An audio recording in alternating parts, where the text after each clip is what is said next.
Ni bilo potrebe, da so mi povedali, ker sem že slišala na televiziji in povsod.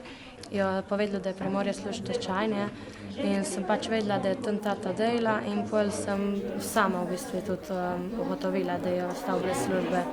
Niso mi niti toliko razložili, večinoma sem sama ugotovila, kaj se dogaja in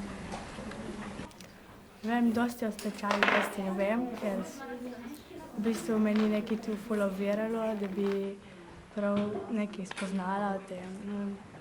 v bistvu se mi zdelo tudi nekako nemogoče, se bo tudi nam zgodilo in ne vem, nisem se lih tako poglabljala v to.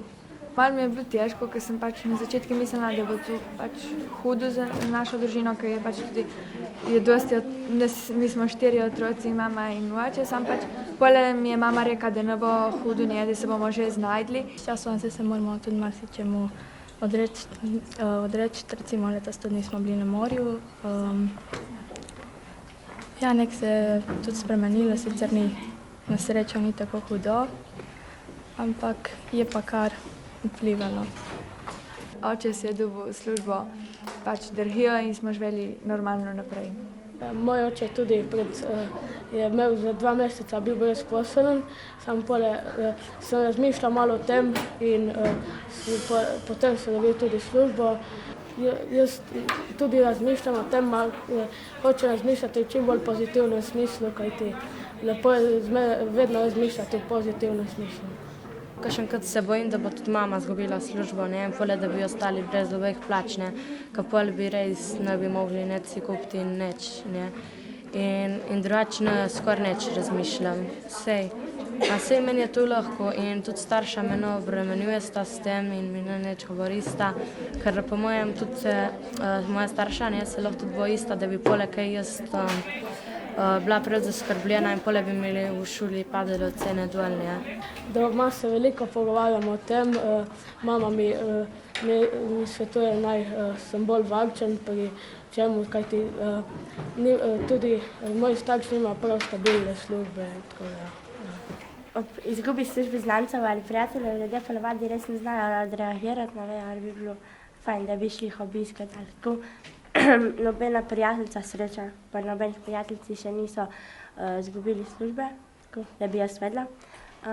So eni znanci, sorodniki, ampak iščejo in se trudijo, da bi kaj dobili, tako da ja, to je še najboljši v teh cajtih.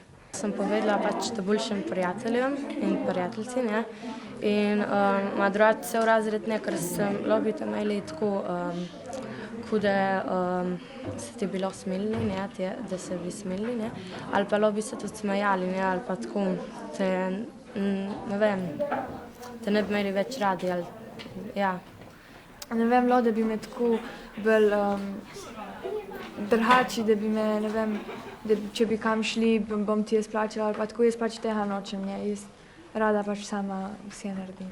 V sošolci se pač pogovarjamo bolj malo o tej temi, v bistvu skoraj nič, če je slučajno kakšen je, pač lahko povej svojemu najboljšemu prijatelju, če ne pa ne, se ne pogovarjamo. Se pogovarjamo tako od svojih stvari, ne, tako kar mi pač delamo. In tako od stečaju. Pač moja želja največja oziroma misel, da bi dobila fajn službo in da, ne vem, da je kakšno bolj zanesljivo, da bi iskala in da bi lahko študirala fajn. Jaz razmišljam o tem, da bom dobil službo, da ne bom imel s tem problemov in hkrati pa tudi, da mi bo bil ta poklic všeč. Zdravnikov se polno išče, zdravniki imajo dobrodošlico povsod in še kakšne ostale službe na računalništvu in tako. Prav bi mi bilo, da bi se v šoli pogovarjali o stečaju, zaradi tega, ker se morajo vsi seznaniti s tem, ker lahko tudi naslednji dan lahko oni izgubijo službo in je tudi veliko lažje, če komu zaupaš svoje probleme, kot pa da jih zadržiš zase.